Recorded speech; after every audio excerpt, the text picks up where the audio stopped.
it's a big shock for most employees when they find that their organization is getting merged or acquired with another company. Mostly these discussions and negotiations are happening in private, and they're confidential for obvious and proper reasons. And so when an employee group, middle management group, even senior management group learn that their company is being bought or merged or integrated, if they're a big, maybe a nonprofit going through a similar process, it's a shock. Of course, everybody begins with, what does this mean for me? And that's, it takes a good long while for us to move out from the initial self sort of space. And quite literally, employee groups find it very difficult to even hear or process information. And so they certainly don't care about the future of the company or how it might get merged or whatever is to happen next. They're not there yet. That is to come. At the start, it's, am I whole? Am I safe? How about my colleagues next to me? What about my current work today? Like, does this even matter? And so they're very focused on just their own kind of, it's at the bottom of Maslow, like really, really basic things at the start. And it's not until some time passes and they start to understand the ramifications, the ripple effects of the decision and how it's going to affect them or not affect them or benefit them, that they can begin to sort of process it. I think there are some opportunities to be more open in some cases, in some sectors. There are, for example, social purpose companies that are maybe employee owned or have a lot more, like have a flatter structure. And if they're merging or being acquired by another company with a very similar culture, I could see those environments being really open to employee engagement and creating a kind of change process that they could participate in as the merger was going forward.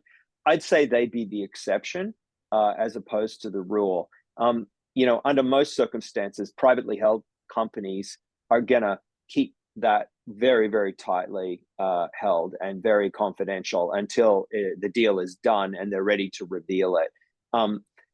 Lots of reasons, competitive reasons, the loss of, if you give employees, especially, hard to find employees, too much runway to get freaked out and worried, they really will leave before the deal is done, and that could jeopardize the deal. So I think there's lots of good reasons for the confidentiality. On a personal and ethical level, I would suggest anytime there's an opportunity to be transparent, to be open, to include people in your journey, then obviously I personally would invite leaders to consider how they could do that. But I also am very sensitive to the fact that it's often too difficult to do that. And so it becomes, unfortunately, you create a kind of moment and it's the big reveal.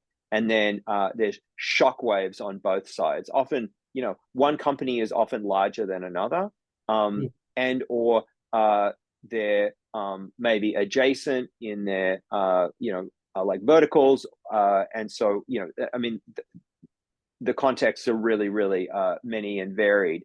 And so, it can move all the way from what an exciting opportunity. My small company's getting, eaten by a much larger one. I've now got career growth and career opportunities, places to learn and grow that I didn't previously have. And that might mean for me as an employee, super exciting. It could also mean that I'm about to be made redundant because they don't need two of me in the new structure. It could mean a real grieving process because I wanted, and I actually chose a small company. I wanted something that was smaller and manageable. I came maybe from a much larger company, and that's not what I want. And now, the owner that I had, chosen and believed in their vision has now kind of sold out, and is now cashed out, and now I'm part of a large company again. So I've kind of got grief for myself. I've got feelings of anger and disloyalty, maybe for the person whose company I joined and whose vision I believed in, and everything in between. So it's a real grab bag. You can have employees inside a single company who are feeling all of these things. Some will be excited, some will be worried and frustrated, some will think this is the end of the world, some will think the world is just opening up for them. And really, as leaders, we've got a lot of work to do to bring everybody along and help them process and adjust to what is happening.